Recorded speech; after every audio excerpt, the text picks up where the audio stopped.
Hello, everyone. Welcome to our webinar today at Statistics Solutions. My name is Justin D'Souza. I'm a quantitative specialist here at the company. During today's webinar, we are going to look at SPSS data cleaning and management procedures. So kind of what you do once you've obtained your data and some preliminary steps to clean the data and manage it. We're going to send everyone a copy of the webinar as well as a copy of the PowerPoint. If you have any questions, you can type them into the chat box, and we'll be doing a Q&A session at the end of the webinar. And my colleague Sierra is putting some hyperlinks in the chat box for scheduling free consultations, and you can take a look at our free dissertation resources on our website as well. So just let us know if you have any questions. All right, so first I'll give a brief overview of what we provide at our company, what services we offer. Then we'll look at an example data set and go over some key steps that you should review when you're cleaning your data. Then we'll conclude with a summary and a Q&A session. On this slide, you can see all the different parts of the dissertation that we assist with, starting with topic development and going all the way to defense preparation for final defense and journal publications. And we cover every section in the middle as well. So if you need help framing research questions, figuring out a theoretical framework, if you need more help on the stat side and determining what is the best analysis you need to run to address your research questions, or what assumptions do you need to verify? Maybe you need help figuring out a power analysis, power analysis to calculate your minimum sample size requirement. And then we also have SurveyMonkey at our company, so we can help you upload a survey on our company website for uploading a self-report survey, and then we help with taking your data and presenting a results chapter. So if you just send us your school template and your research questions and your data set, we can help run your analyses in SPSS. And then we help with the discussion and defense preparation. So we do have literature review specialists, we have quantitative specialists, and we have qualitative specialists.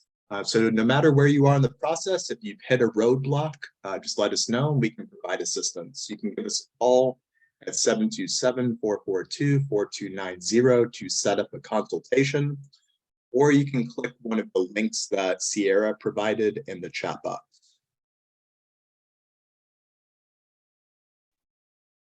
Okay. Here on the PowerPoint, I provided the links for looking at previous webinars and what webinars we'll be doing in the future. You can also go on our company website, which is right here, statisticsolutions.com. If you go to webinars at the top, you can click upcoming free webinars, potentially how you joined us today. You may have found it here, or you can go to the webinar archive and you can view recordings of our past webinars. It could be quite useful. All right, so assuming you've just collected your data, maybe you've finished the methodology process and you've defended your proposal and you have IRB approval. Once you have your data, there's a number of steps you have to verify. So first, you need to pinpoint what software you're going to use to crunch your data. SPSS is the most common one I see used at dissertations, especially online universities. So GCU, Walden, Capella, these are all using SPSS now. But just double check with your committee. They may have a preference for what software they want you to use. So many times, if you're using SurveyMonkey or Qualtrics, you can download the data directly into SPSS. And the first thing you want to do is add an ID variable to every participant. And there's many reasons for this. The two most important are that you want to keep track of all your participants. So if you remove anyone for any particular reason, you have a running record of who is coming out of the spreadsheet. And then another reason is because you might be sorting your data in a different order. You might be sorting a particular column in alphabetical order. That's going to change the entire order of your spreadsheet. So that ID column can be used to sort your data in its original order. We'll illustrate that shortly with an example. Then you want to name every variable in your spreadsheet. So use a short phrase that summarizes the questions. If you're using a Likert scale questionnaire, like job satisfaction, or the JSS, you could just say JSS1, JSS2, JSS3, and so forth. And then whenever you make a major adjustment to your spreadsheet, yeah, I would even venture to say minor adjustments, if you're changing variable names or you're recoding things from string or words to numbers, whenever you've made that change, I would make a separate spreadsheet. So save your spreadsheet again. So let's take a look at an example here. This is a data set that was collected from Qualtrics. Okay, so Qualtrics, this is exactly what we received from Qualtrics. Qualtrics is an online data collection platform, and you can download the data directly into SPSS from Qualtrics. So this is what we have, and you just want to take a look first at a few things. So do we have any missing responses? How are the data coded? Is it numeric? Is it categorical or written out in words? Looks like we have a combination of those things. So first of all, we do have some missing data. For instance, this person here may have provided consent and then just dropped out afterwards. We have some people who completed the majority of the survey, but missed a few items in the middle. And then we have a combination of numeric data, and we have a combination with string. So string just means anything written out in words. Here we have data view, where you can see how people actually responded. And then we have variable view, where you can see the variable names, what type of format they are coded in, and then specifically what the questions were asking under the label. So we see numeric, anything that's numeric strictly means numbers, anything that's string means words. Okay, so the first thing we need to do is add an ID variable. Excuse me for my voice, I'm a little bit sick, I'm losing my voice here. So we have to add an ID column. Okay, so what I'm doing is I'm just right-clicking here, and then I clicked insert a variable. So that added a variable here. Now we want to give this a name, so I will just call it ID. Then we want to identify how many people we have in the spreadsheet. So just scroll all the way to the bottom, and we have 91 participants. So we need to create an ID from 1 to 91. You can't do that quickly in SPSS, to my knowledge, but you can in Excel. So you just start the list, 1, 2, 3, and then scroll down to 91. We'll copy that into SPSS. Okay, and again, the reason for this is so that we can identify any person. If someone else jumped into your data set, they can see specifically who has come out of the data set, who might be an outlier, what removals did you make. So it's quite important. But also, if, for example, you sort a different column, like say I want to see this column in ascending order, now the order of the spreadsheet is all jumbled. You can see that with the ID, but we just need to sort this column now in ascending order, and we have reverted back to the original order. Okay, so that's step 1. Step 2 is naming your variables of interest. Okay, so we did step 1. Step 2, name every variable in your spreadsheet.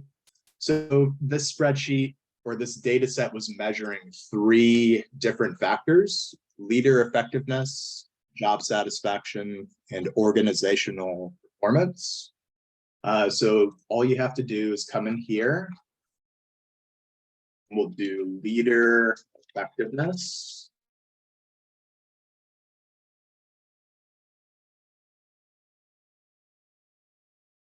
And for this, we have 7 items. So you just drag it down to 7. Job satisfaction.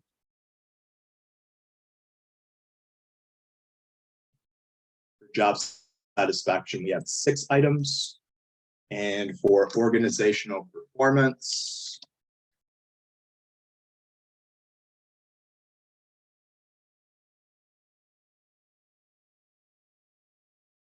we have 5 items for organizational performance.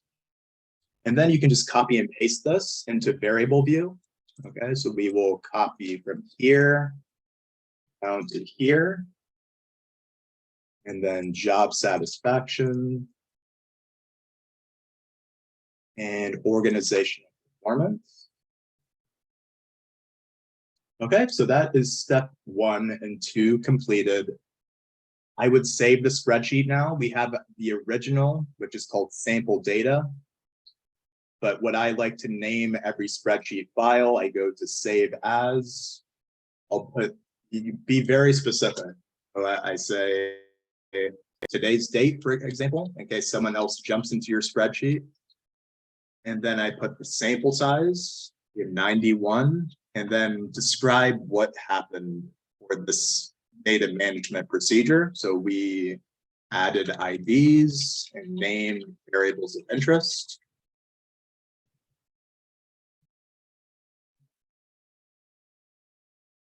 Okay, then the next step is looking at the Likert scale responses. Okay, so in our spreadsheet, we had a combination of string and numeric.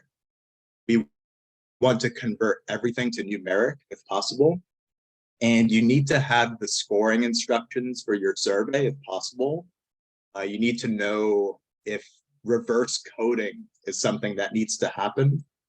The reverse scoring or reverse coding, the idea behind that is that some questions might be negatively phrased. So you need to flip the Likert scale for those questions. So I can illustrate that here with job satisfaction. You can see all the items right here for job satisfaction. So a 1 was strongly disagree and a 5 was strongly agree for job satisfaction. 1 through 5, yes. Then you want to read the questions, and if they are all positively phrased, then you're in good shape. If you have a combination of positive and negative phrasings, then you need to reverse code. So we see, my job responsibilities are clear. That's positive. I was given a proper orientation. That's positive. So all of these seem to be positive. So you don't need to reverse code for any of these, but sometimes you might need to. And that will be specified on the scoring instructions for your tools. It will specifically say reverse code number 6, number 8, and so forth. Okay, so what we'll do now is this first bullet point. Let's recode what we have in string format right here to numbers. And the way to do that is you go to transform, recode into same variables, and then move these organizational performance items to the right box. And then we're going to go to old and new values. And in this box, you want to put in the string coding or the written word coding in this box. And then in new value, we're going to put the number that it represents on the Likert scale. Okay, we'll start out with strongly disagree. The way I like to do this is copy directly from the spreadsheet. So I'm copying right here, copying strongly disagree. And I think this is important, copying, because if there are spaces after this, or spaces before, or capitalization and spelling are all very particular in SPSS. So you need to get exactly what the phrase is saying. So I'm copying strongly disagree, then pasting it right here. And then this is going to be a 1 for the new value. and then click add. Then we go back in here, copy disagree, paste. This is going to be a 2. Neither. This is the neutral response. This will be a 3. Agree is going to be a 4. And strongly agree will be a 5. Now with everything in SPSS, you can click OK, and that is going to run the command, or you can click paste. And I think clicking paste is quite important because this is going to generate this page right here, which is called syntax. Okay, so this is essentially a running record or an explanation of the coding that we are doing. So if anybody else wanted to see the process that you use for cleaning your data, you have the syntax file, which kind of tells the story. You can add comments. This is recoding the words to numbers. So I would just add a comment. And the way to do that is you add an asterisk like that, Shift 8 on Windows, and then describe. This is converting string to numeric. And then just add a period at the end, and that ends the comment. So then to run syntax, you just need to highlight the code that you want, and you click this green arrow, and you will see that all of these are going to change to numbers. Okay, so just highlight, click the green arrow, and there we have it. Everything is numeric now. And we want to change in variable view. It is no longer a string variable. These are all numeric. So you can just copy numeric from the variable above and just paste down that. Okay. We didn't have any reverse coding on this survey, so it's not something we have to do. But hypothetically, what you do is exactly what we just did for organizational performance. So you go to recode into, I like to do different variables for this. And, hypothetically say we had one question that needed to be recoded or reverse coded. You move that item to the right box, you give it a new name. So I would say, job satisfaction 2, R, or reversed. And then all it is flipping the Likert scale. So a 1 becomes a 5, a 2 becomes a 4, 3 stays the same, 4 becomes a 2, and a 5 becomes a 1, like that. So 1 through 5, 5 through 1. And then once you run that, you could click paste again. That's going to create the syntax for it. And then once you run it, it's going to create that variable. Okay, but we don't have any reverse coding here, so it's not something that we need to do. Okay. Here's where I would save again. We converted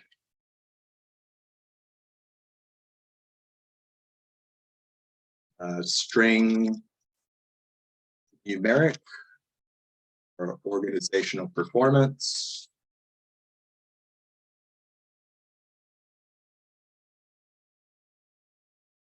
All right, then the next thing is looking at missing responses. There are many ways to deal with this. The best answer I can give you is ask your committee, because every committee has a preference for how to deal with missing data. In my experience, the most common approach I use is replacing the missing values with the average. That is a very common procedure. I've also seen missing responses replaced with the median. That's another common approach. But you can also use more advanced techniques like imputation, where it predicts missing responses based on how people responded to other parts of the survey. If you're way above your sample size requirement, assuming you did a power analysis in your methodology, maybe you calculated you need a minimum of 90 cases, but you have 150, then you have some room for error to where you can just delete people who did not complete the survey. However, you don't want to remove cases ideally if they just missed an item here and there, like these cases here. I would not want to take out this entire row because they failed to respond to one question. You want to keep that individual in.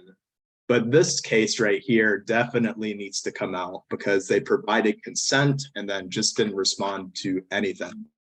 So a quick way to find non-responses is by just picking any column and then sorting in ascending order like this.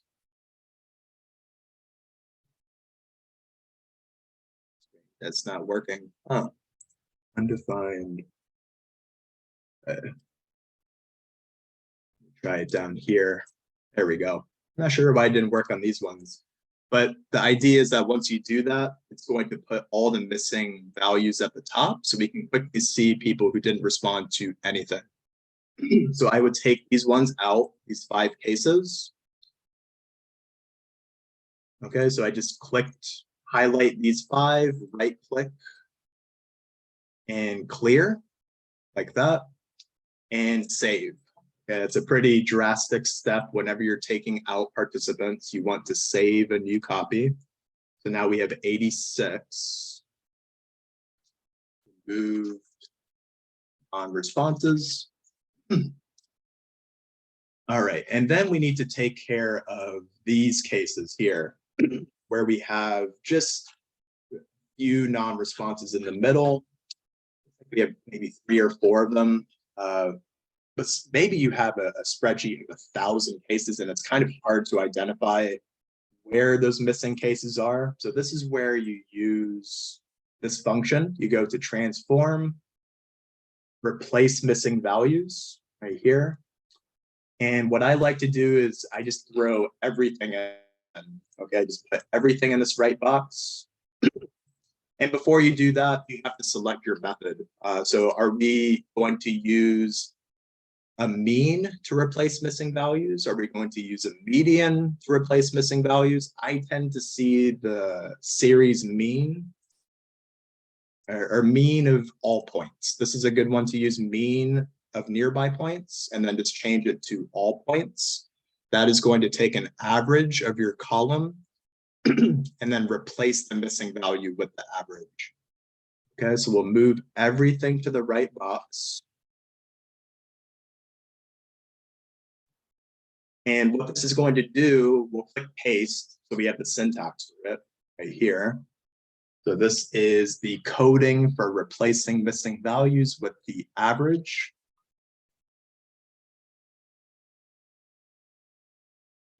Average, like that. And what this will do is it's going to create a copy of every single variable, but replaced values for the missing data are going to be in a new variable. Okay, so once I run this, the green arrow, okay, so you'll see that all at the end here. For some reason it's not. Let me try it again here. Replace missing values.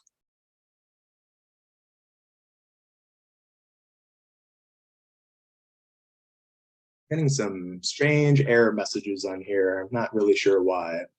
But, we have such few cases here. What I would do is just you can run descriptives as well. If you go to descriptives and you run descriptives on any particular item, say do job satisfaction, I can see there's a missing value there. So run descriptives, and that is going to give you, so strange, what is going on here? Descriptives, do I not have everything numeric? I do. Let's save this again.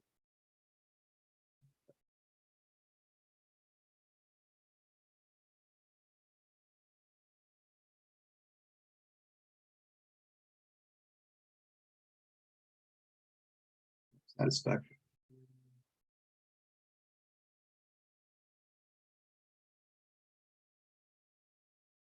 Very strange. Getting some strange errors in SPSS. So this is a good example of where something happened in between the edits that we were making that I would maybe go back a couple steps. So let me go back to this one here and just try running descriptives on one item here.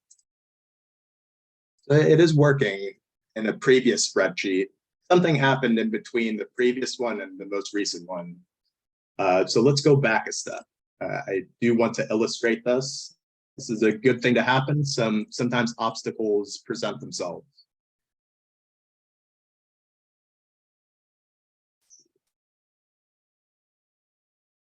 Okay, we're just going back one step here.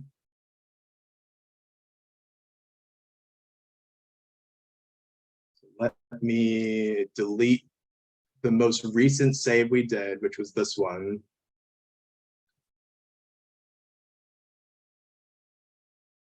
Okay, and what we did for this step was naming the variables. So we named the variables leader effectiveness. I have that all here. Leader effectiveness.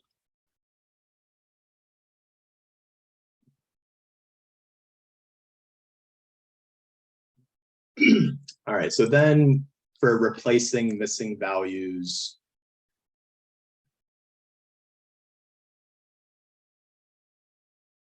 taking a mean of all points, moving everything to the right box, paste.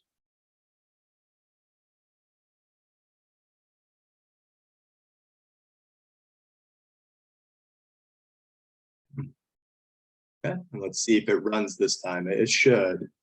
There we go. Okay, so it did run. And like I said, it creates a copy of all your variables, but you'll see it _1 after it. So this is essentially, let's find a missing value here. So this case right here, row 15 for job satisfaction number 5. We scroll all the way to the right, job satisfaction number 5. You can see the average has been used to replace. So this is, I see this procedure used quite a lot. You can also use the median, as I said, that's an option, or look into imputation, the 3 most common procedures. And this is where I would save. Here we have replaced missing values with average.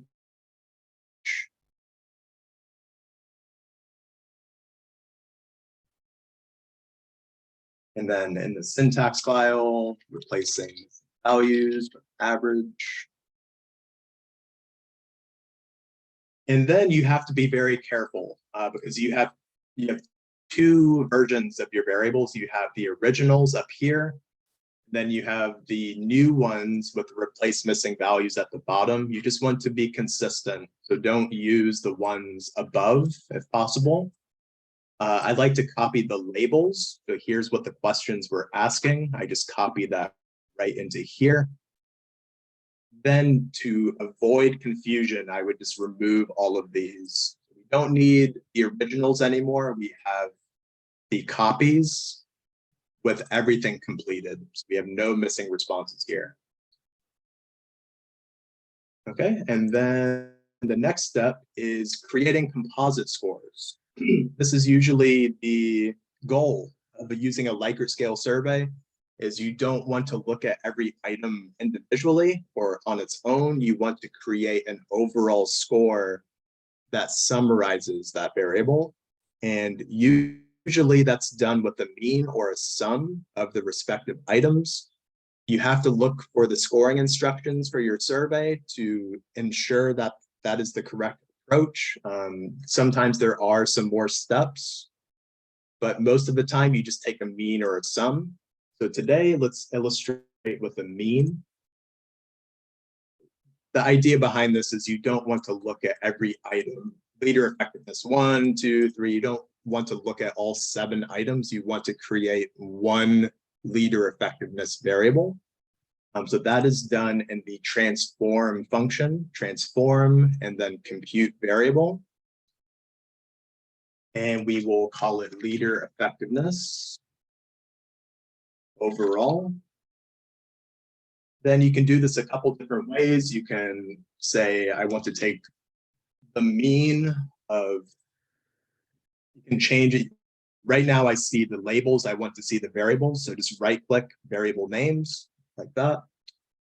You can put them in one by one like this, 1 through 7, that's completely fine. You can also put in the first item and then the last item and just put the word to in the middle. This. And let's paste. So we have the syntax for it. So here it is. And then we'll do the other two.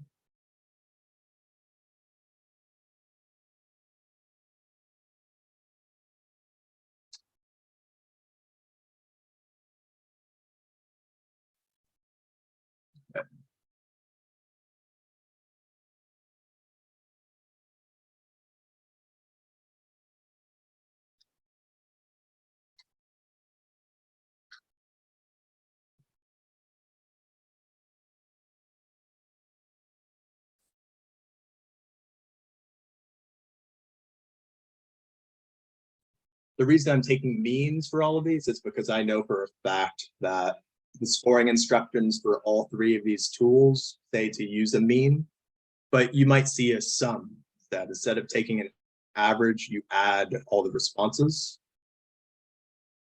All right, we have the syntax for all 3 composite scores. Let's run that.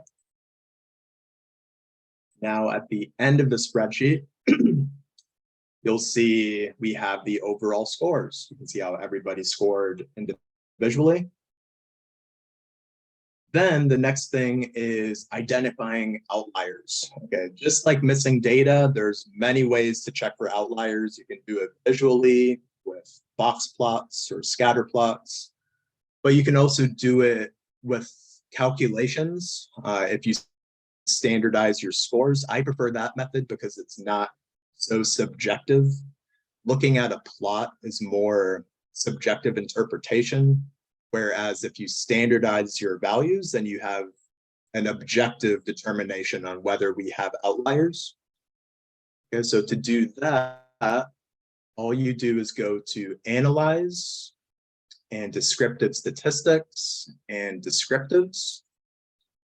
We're going to put in our 3 composite scores into this right box, and then we're going to check mark this box at the bottom, save standardized values as variables, and click OK.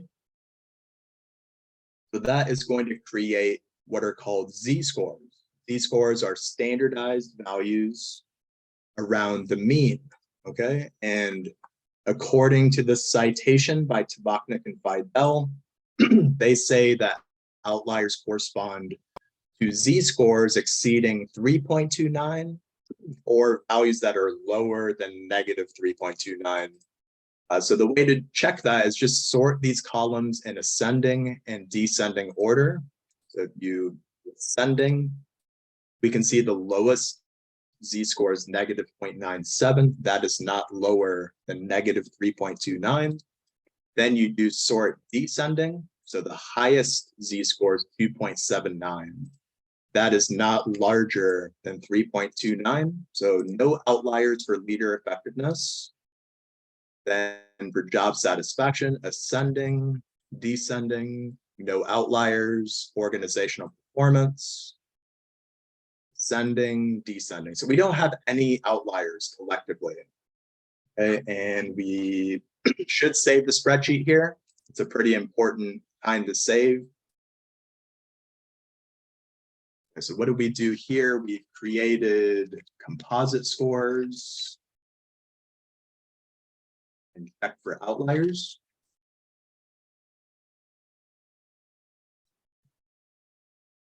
That's really it as far as data cleaning. You know, this step right here, test for reliability, that's more of a data analysis procedure, but very simple. Once you've cleaned your data, you've accounted for reverse coding if that's necessary.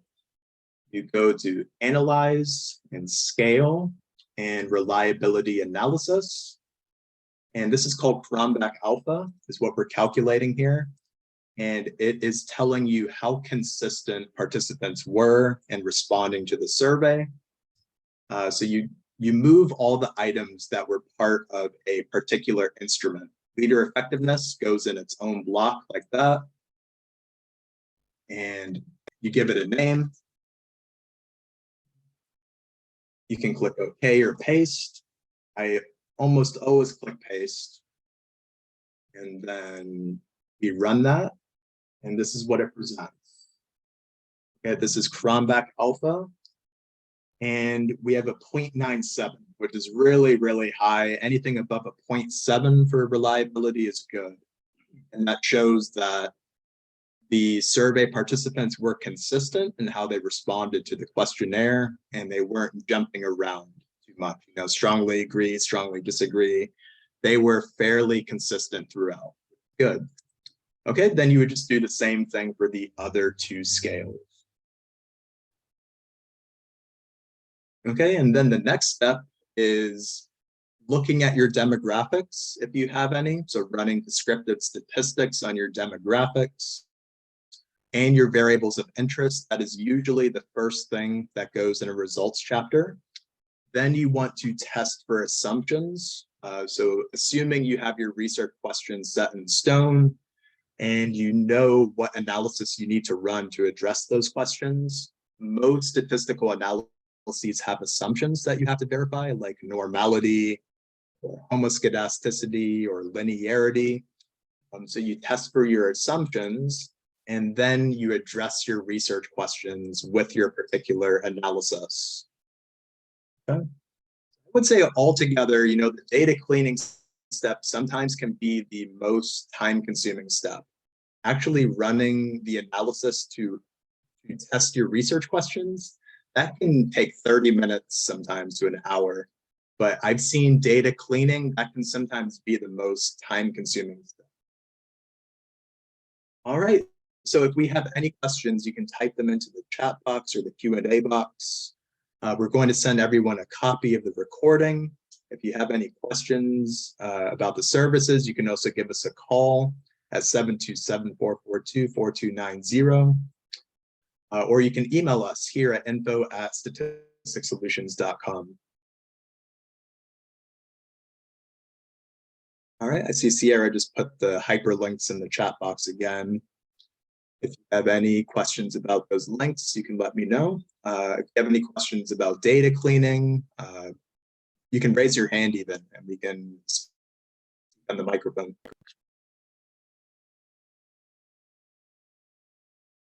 Awesome, thanks for joining, Christy. Appreciate the feedback. Yes, the recording will be posted onto the website. It should be here, so statisticsolutions.com. It will be under the webinar archive. And this is where you can watch previous recordings.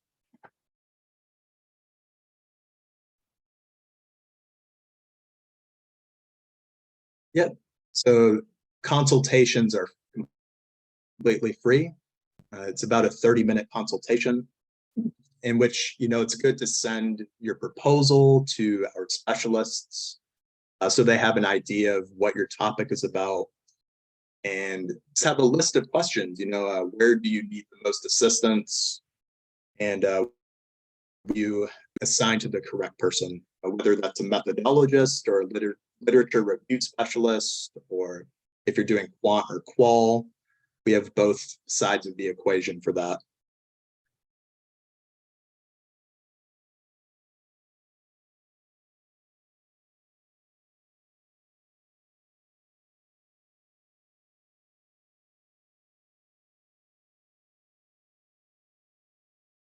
Question from Alan, am I right that the consultation is free, but then if we engage in more support beyond the first 30 minutes, there is a charge? I'm not too sure about that. You know, I do know sometimes we have consultations that go a little bit beyond that. Ideally, you know, we can address all your questions about the services in 30 minutes, so that shouldn't be a problem. Hey, appreciate the feedback, Max. Did encounter a hurdle or an obstacle there with the spreadsheet not running, but we were able to figure it out.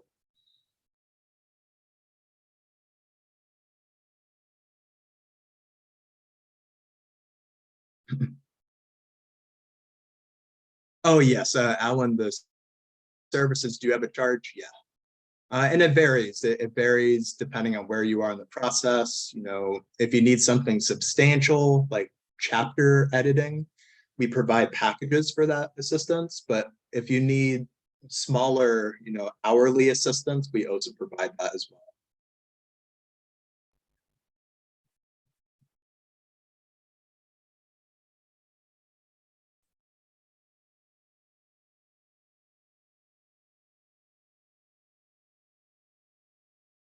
All right, some good questions. Do we have any additional questions?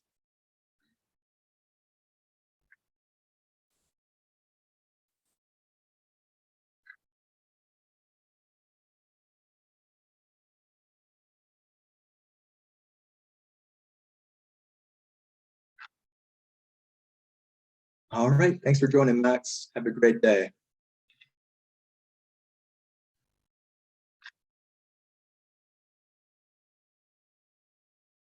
All right, if we don't have any specific questions, I'll stay on for another minute or two. If you have any questions, you can type them into the chat box or the Q&A box.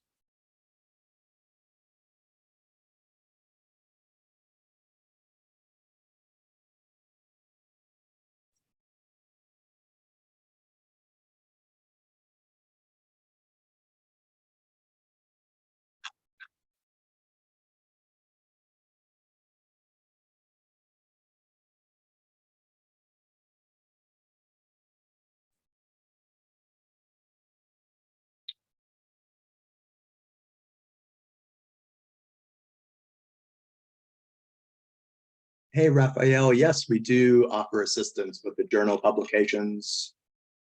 So that's at the very bottom here.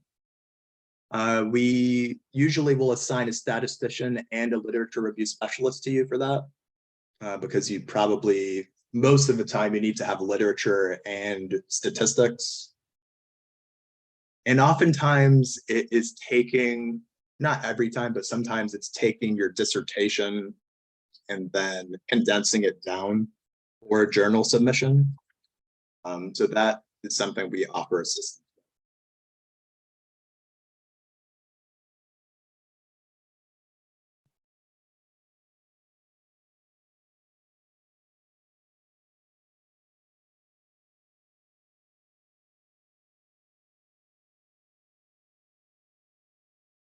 All right, thanks for joining, everyone. Come join us for the future webinars and let us know if you have any questions. Have a great day. Take care.